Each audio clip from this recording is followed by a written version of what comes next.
Modern controlling technique में third point जो है वो है रिस्पॉन्सिबिलिटी अकाउंटिंग। ठीक है, तो रिस्पॉन्सिबिलिटी अकाउंटिंग में हमने पढ़ना है आगे। तो जो मैनेजमेंट अकाउंटिंग होती है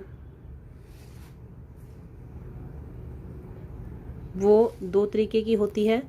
पहला है प्रोडक्ट कॉस्ट अकाउंटिंग और दूसरा क्या है, रिस्पॉन्सिबिलिटी अकाउंटिंग। नाम से भी समझ आ रहा होगा, प्रोडक्ट कॉस्ट अकाउंटिंग। किसी भी प्रोडक्ट को बनाने में जो भी खर्चे आते हैं उनका लेखा जोखा, उनका जो रिकॉर्ड रखा जाता है उसे क्या कहा जाता है, प्रोडक्ट कॉस्ट अकाउंटिंग।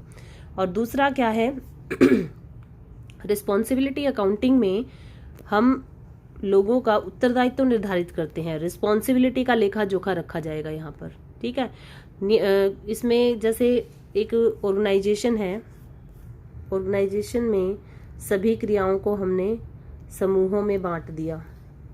ठीक है, जैसे डिपार्टमेंट नहीं बना दी, छोटी छोटी क्रियाएं हमने बांटी, प्रोडक्शन, सेल्स, फाइनेंस डिपार्टमेंट, ठीक है, मार्केटिंग डिपार्टमेंट, ये डिपार्टमेंट बना दिए हमने अलग अलग। तो अब जो भी यहाँ प्रोडक्शन डिपार्टमेंट में अगर कमी है, जितना प्रोडक्शन हमें चाहिए और वो प्रोडक्शन नहीं हो रहा, तो अब जिम्मेवारी किसकी है, यहाँ पर हर एक डिपार्टमेंट का क्या बना दिया जाता है, एक head, production manager, sales manager, ठीक है, और यहाँ पर मार्केटिंग मैनेजर। तो हर एक छोटी छोटी क्रियाओं का हेड भी बनाया जाएगा। क्रियाओं, पहले पूरी ऑर्गेनाइजेशन की क्रियाओं को बांट लिया डिपार्टमेंट्स में, डिपार्टमेंट बना दिए, उनके क्या बना दिए फिर हेड्स। ठीक है, उनके मैनेजर होंगे। और एक डिपार्टमेंट अगर प्रोडक्शन डिपार्टमेंट अच्छे से काम नहीं कर रहा तो जिम्मेवारी किसकी होगी, प्रोडक्शन डिपार्टमेंट के मैनेजर की। प्रोडक्शन डिपार्टमेंट का जो मैनेजर होगा उसकी जिम्मेवारी होगी, उसकी रिस्पॉन्सिबिलिटी होगी। ऐसे ही सेल्स डिपार्टमेंट की रिस्पॉन्सिबिलिटी किसकी है, सेल्स मैनेजर की। ऐसे ही आपका फाइनेंस डिपार्टमेंट, मार्केटिंग डिपार्टमेंट, तो इन सब की जो हेड है इनके, उनकी रिस्पॉन्सिबिलिटी बनती है। तो ये जो इस चीज का सारा जो लेखा जोखा किया जाएगा कि किसकी क्या रिस्पॉन्सिबिलिटी है, उसे क्या कहा जाता है, रिस्पॉन्सिबिलिटी अकाउंटिंग। ठीक है, इसके बाद अब कॉस्ट की बात की। कॉस्ट जो है दो तरीके की होती है, कंट्रोलेबल और non controllable cost. Controllable cost कौन सी होती है, जिसको कंट्रोल किया जा सकता है, जिसका नियंत्रण किया जा सकता है, मैनेजर के हाथ में वो है कि भी उसको कंट्रोल कर सकता है। नॉन कंट्रोलेबल कॉस्ट कौन सी होती हैं, कि जिनको कंट्रोल करना एक मैनेजर के हाथ में नहीं है, अगर वो होनी है तो होनी है, उनको किसी भी तरीके से कॉस्ट को कम नहीं किया जा सकता। तो अब हम मैनेजर को कौन सी कॉस्ट के लिए रिस्पॉन्सिबल ठहरा सकते हैं, जिन कॉस्ट को कंट्रोल किया जा सकता था और उनको कंट्रोल नहीं किया गया, तो मैनेजर क्या होगा, रिस्पॉन्सिबल। इसकी रिस्पॉन्सिबिलिटी है कि ये कॉस्ट क्यों इंक्रीज हुई, कंट्रोल क्यों नहीं हुई। नॉन कंट्रोलेबल, जिनको कंट्रोल ही ना किया जा सके खर्चों को, उसके लिए मैनेजर को रिस्पॉन्सिबल नहीं ठहराया जा सकता। ठीक है, तो ये कॉस्ट को दो भागों में हमने बांट दिया। अब ये है जो रिस्पॉन्सिबिलिटी अकाउंटिंग है वो किस बात पे जोर देता है कि कॉस्ट में कमी या वृद्धि, इंक्रीज और डिक्रीज जो हो रहा है कॉस्ट में, उसके लिए कौन जिम्मेवार है। ठीक है, तो ये कहाँ निर्धारित किया जाता है, हमारा रिस्पॉन्सिबिलिटी अकाउंट में। कॉस्ट बढ़ने या कम होने के लिए कौन जिम्मेवार है, इसकी रिस्पॉन्सिबिलिटी निर्धारित करना, उसका लेखा जोखा रखना क्या कहलाता है, रिस्पॉन्सिबिलिटी अकाउंटिंग। अब प्रोसेस ऑफ रिस्पॉन्सिबिलिटी अकाउंटिंग, इसमें कैसे हम प्रोसेस कैसे होती है रिस्पॉन्सिबिलिटी अकाउंटिंग की। सबसे पहले हम रिस्पॉन्सिबिलिटी सेंटर निर्धारित करते हैं। ठीक है, रिस्पॉन्सिबिलिटी सेंटर, जैसे आपने एक ऑर्गेनाइजेशन को भी पीछे हमने एग्जांपल लिया, ऑर्गेनाइजेशन को बांट लिया छोटी छोटी क्रियाओं के आधार पर, एक वो बना दी हमने, क्रियाएं बना दी, प्रोडक्शन, सेल्स, मार्केटिंग, ठीक है, फाइनेंस, ये रिसर्च एंड डेवलपमेंट। तो ये सारे डिपार्टमेंट हमने बना दिए। तो अब इनके जो मैनेजर हैं वो काम के लिए क्या है, रिस्पॉन्सिबल, मैनेजर रिस्पॉन्सिबल होंगे।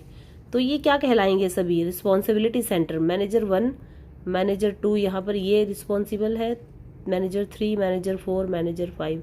ये 1 2 3 4 5 क्या है, रिस्पॉन्सिबिलिटी के सेंटर्स हैं। ठीक है, तो ये रिस्पॉन्सिबिलिटी सेंटर कहलाता है। और इसमें आपका ये है कि पूरी ऑर्गेनाइजेशन को हम छोटे छोटे भागों में क्रियाओं के आधार पर बांट देते हैं और हर एक का क्या बन जाता है, एक अध्यक्ष होता है जिसकी जिम्मेवारी होती है। उत्तरदायित्व के जो केंद्र हैं यानी रिस्पॉन्सिबिलिटी सेंटर हैं वो 3 तरह के हो सकते हैं। कौन कौन से? पहला, कॉस्ट और एक्सपेंसेस सेंटर। कॉस्ट और एक्सपेंसेस सेंटर कौन से होते हैं? जिन सेंटर के ऊपर खर्चा तो किया जाता है लेकिन उसका प्रोडक्शन उससे कितना हुआ या कितना लाभ मिला उसको हम माप नहीं सकते। एग्जाम्पल के लिए ऑफिस में बड़े सारे खर्चे होते हैं, सैलरी है, लाइट है, टेलीफोन का बिल है, ठीक है, रेंट है, ये सारे एक्सपेंसेस हम कर रहे हैं लेकिन हमें ये नहीं पता कि इन खर्चों के करने से हमें आय कितनी होगी। ठीक है, तो कितनी आय होगी, तो इसे क्या कहा जाता है? कॉस्ट और एक्सपेंसेस सेंटर। जहां हम इसको खर्चा करने के बाद हम ये नहीं पता लगा सकते, ये मेजर नहीं कर सकते कि यहाँ से आय कितनी होनी है। तो एग्जांपल लिया जैसे ऑफिस के एक्सपेंसेस है। सेकंड है प्रॉफिट सेंटर। यहाँ पर हम पिछले वाले पॉइंट में तो क्या था, कॉस्ट सेंटर में हम पता नहीं लगा सकते थे कितनी आय हमें होनी है, लेकिन यहाँ पर हम आय का पता लगा सकते हैं कि कितना, इसमें जो लक्ष्य है वो निर्धारित कर दिया जाएगा, टारगेट फिक्स कर दिया जाएगा कि कितना लाभ हमें प्राप्त करना है। और आय और खर्चा दोनों हमें पता है, तो जो भी आय और खर्चे का अंतर होगा वो क्या होगा? लाभ होगा। और लाभ अगर ज़्यादा है तो हम क्या कहेंगे कि जो वो है यूनिट है, ऑर्गेनाइजेशन है, वो क्या है? सफल हो रही है। और जैसे पिछले वाले में तो एग्जाम्पल था ऑफिस का, यहाँ क्या है? फैक्ट्री का। फैक्ट्री पे जो भी खर्चे होंगे तो वहां से हमें पता है भी इतना प्रोडक्शन होना है और उस प्रोडक्शन की सेल हमें पता है। हमने 1 लाख का प्रोडक्शन कर लिया, ठीक है, और सेल हुई, ये इसको 1.5 लाख रुपए में बेचा इस प्रोडक्शन को, तो हम इस चीज़ को एस्टिमेट कर लेते हैं पहले ही कि जो हमारा प्रोडक्शन हुआ है, जो खर्चा हमने किया प्रोडक्शन के ऊपर 1 लाख, तो हमें आय कितनी होगी? ये 1.5 लाख में बिकेगा तो आय कितनी होगी? जितना सेल हुई है और जितनी कॉस्ट थी माइनस करके 50,000 क्या हो जाएंगे? प्रॉफिट होंगे। तो यहाँ पर आय का अंदाजा लग जाता है। ठीक है, तो कॉस्ट सेंटर में एग्जाम्पल था ऑफिस का, वहाँ खर्चा हो रहा है, हमें ये नहीं पता कि भी कितनी आय होगी उससे खर्चा करने से। यहाँ एक्सपेंसेस होने पर कितनी आय होगी हमें इस बात का पता होता है। एग्जाम्पल क्या है? फैक्ट्री। फिर आ जाता है इन्वेस्टमेंट सेंटर। इन्वेस्टमेंट सेंटर क्या होता है? इन्वेस्टमेंट कहाँ की जाती है बिजनेस के अंदर? जो भी फिक्स एसेट खरीदी जाती हैं उनके ऊपर पैसा क्या किया? इन्वेस्ट किया।